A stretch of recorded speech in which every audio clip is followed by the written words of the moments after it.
It's an orange juice.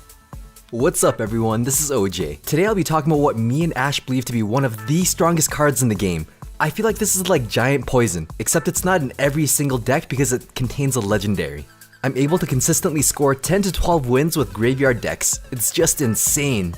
Here's my personal deck. It's a variant of Colton and Electrify's deck. We made these decks around the same time. When I saw Colton's deck, I felt that the Ice Golem wasn't for me. And when I tried Electrify's deck, the skeletons were insanely high skill. I only reached 5 wins with his skeleton variant.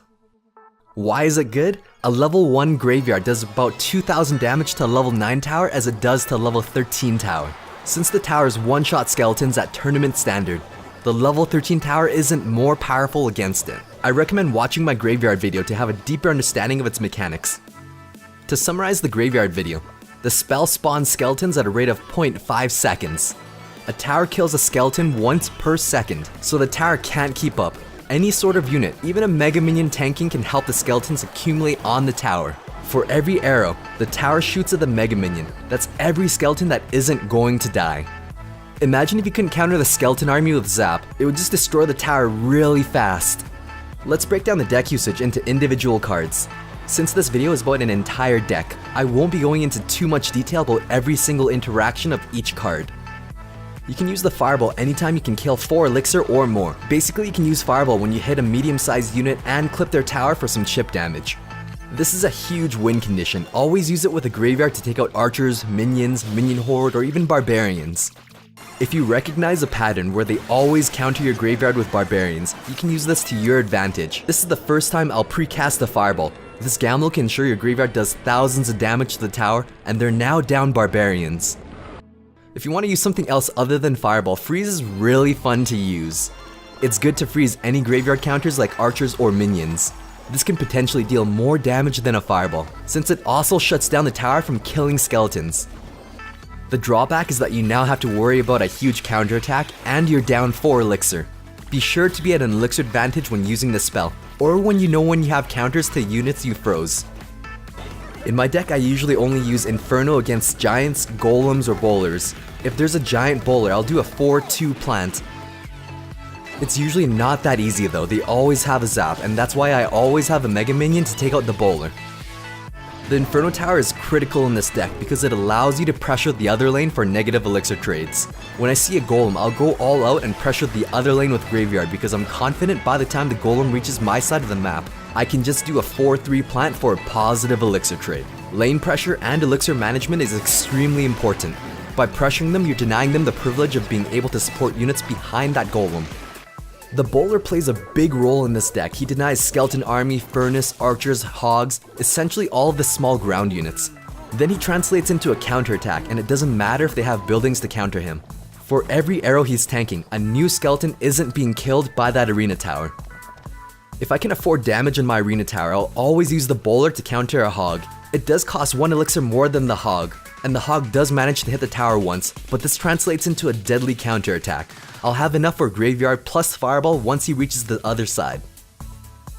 He's also great at defending against the popular Ice Golem Hog combo. Paired with a Mega Minion, Archers, or Ice Spirit, it can prevent a lot of damage from being done to the tower, which also translates into a counterattack. An Ice Spirit is particularly good. It does cost 2 extra elixir to completely shut down a hog, but that's an investment for a counterattack. Big purple guy with almost 2000 health tanking for your graveyard is a common win condition in this deck. When defending against splash units like a wizard or even your enemy's bowler, you never want to plant him directly in front of the tower. It'll just clip the tower with all of that unnecessary damage. The Tombstone can substitute the Inferno Tower. It's not an absolute tank killer, but it can pull them. It plays kind of different than the Inferno Tower, because you can plant it on the map to bank elixir. In that sense, it's also kind of an offensive building where it helps your graveyard accumulate skeletons when they're attacking. This is the most important card in the deck for me. It straight up counters Mega Minion, which is very common to see, like when they counter your bowler with a single Mega Minion. It can counter a lot of other cards too. Single interactions, it stops cards like Spear Goblins, Archers, or Ice Wizard, all for a positive elixir trade. It can stop a Prince charge, which is extremely important to protect your Inferno Tower. In larger battles, if I see a Giant and Prince, you can do a 4-3 plant. This distance only pulls the Giant, it does not pull the Prince. Then I'll use the Ice Spirit to pull the Prince and draw him into the Inferno Tower, plus freeze him, stopping his charge attack and stopping that giant in his tracks. It's all about how you use the Ice Spirit. If you pre-plant an Ice Spirit, it won't clip all 6 minions. The most important part is planting it close enough that the first minion hits the Ice Spirit, so it clumps them all up. He'll live long enough to splash onto all 6 of them for a huge positive elixir trade, and if they have a miner, you can just zap the horde. In terms of offensive uses, this guy can tank 2 shots from a tower and freeze the tower for 1.5 seconds. The graveyard has a slow load time, so it spawns its first skeleton 1.5 seconds after casting. So the perfect timing is to plant the Ice Spirit, immediately followed by casting that graveyard spell on their tower. If you plant the graveyard, then the Ice Spirit, the tower won't hit it twice. That's 2 skeletons that didn't accumulate. This is a great combo if you know they have 0 counters to your graveyard in their hand. Like when I see them use their only counter to graveyard, in this case, archers. It's also particularly effective when they plant a building in the front. This is when they're down on elixir. If you push the opposite lane, the Ice Spirit will slip past the building. Despite the spawn nerf the Tombstone recently had, a well-timed and well-placed Tombstone can still counter a Furnace very effectively. The Furnace deals over 1,000 damage to a tower if it's left ignored. It's a struggle playing against it. You should never let Fire Spirits travel to your tower. Basically, one Fire Spirit packs the punch of a fireball on an arena tower. Bowlers are perfect against spawners. Even if he doesn't reach the tower, his tanking capabilities are really good for graveyard. But when you don't have a bowler, or you can't afford to use him, an Ice Spirit can deny 2 waves. You want to time it so that the first Fire Spirit dies to the tower. Then swerve that second Fire Spirit onto your Ice Spirit to tank it. Then it'll jump onto the next wave that spawns. Each wave is worth 1.5 elixir, so this is a good positive elixir trade. If you want to change it up a bit, the Ice Golem is a bit easier to use. He offers similar defensive capabilities as an Ice Spirit, but it's usually more guaranteed defense. It's not as finicky where you need to worry about the exact tile placement or timing like an Ice Spirit does. Plus he can kill a skeleton army when he dies. It just offers so much value for 2 elixir. Basically it can kite most units or tank tiny pushes. It's like an impenetrable wall. The reason why an Ice Golem is better than a miner in a graveyard deck is because he doesn't need to reach the tower to attack it. He just needs to be in range of the tower. Skeletons accumulate really fast when he's tanking. Archers function very similar to the Ice Spirit in that they can defend against most cards, and the twins can't be zapped, arrowed, or logged. You have to fireball them. Usually when I start off the match, I like to split the archers. This lets you attack or defend either side. Paired with an Ice Spirit, a single archer can deal just under 500 damage to the tower. If your opponent is running a high cost deck, there's no way they're defending both single archers. Splitting them in the center prevents both archers from getting splashed by units like a baby dragon or a Valkyrie. Archers paired with a graveyard can be very deadly too. If the archer tanks for the skeletons, more skeletons will spawn. If the skeletons tank for the archers, a single archer could be sniping the tower for the entire duration of the graveyard. One thing to note about splitting cards is that once a tower is down, the pathing behaves differently. They won't split around the back end.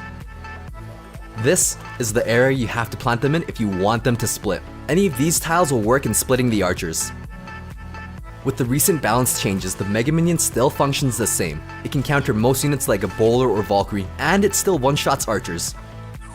This card is mostly for defense and rarely pairs with the graveyard, unless you can manage to build up for a really huge counter attack. This card takes care of all the small units like goblins, minions, skeletons, or even the skeleton army. It's fairly reasonable to use this to stun an Inferno Tower to allow your bowler to get a few extra shots in, or even to force the Inferno Tower to retarget onto skeletons and save the bowler. When paired with an Ice Golem or Ice Spirit, it can completely take out minions for 3 elixir. It can shut down the popular Miner Minion Horde combo. Most importantly, a popular counter to graveyard is Skeleton Army. This card counters their Skeleton Army when they try to defend your graveyard. If you aim it just right, you can take out all of the skeletons for a positive elixir trade. As an added bonus, it chips the tower and stuns it. This type of deck works great in challenges and tournaments. Archers died to Mega Minion with 1 hit at tournament standard. This is also a deck that works really well on ladder simply because the level 1 graveyard deals roughly 2,000 damage to an arena tower regardless of the level. Once the King's Tower is activated, most players find it hard to get graveyard to perform effectively, but it's quite the opposite. A bowler with 1700 health can be planted right in the center to tank both arena and King Tower while the graveyard does work. There are way too many interactions to cover in this video, and I'm not able to cover every single one. Otherwise, this video would have been really long on how to use just one deck. But overall, the basis of this type of deck is that it can counter almost anything and translates into a counterattack. Or it can push anytime. Sometimes it only makes sense to play Graveyard when their archers are out of rotation or played in the other lane. Sometimes, a Prediction Firewall is the only way you can win the game. Sometimes they can perfectly counter your Graveyard and you end up defending the entire game while using Fireball to kill them out slowly. The Graveyard is a really fun card to play, but also very dangerous to play against. When building a deck, you should always have a Graveyard counter like archers or minions at the very least. Thanks for watching, stay tuned for more quality OJ. If you want to learn more about this type of deck, check out Colton's video. There's a link in the description below. He takes a different approach on teaching how to use this deck and has valuable insight as well.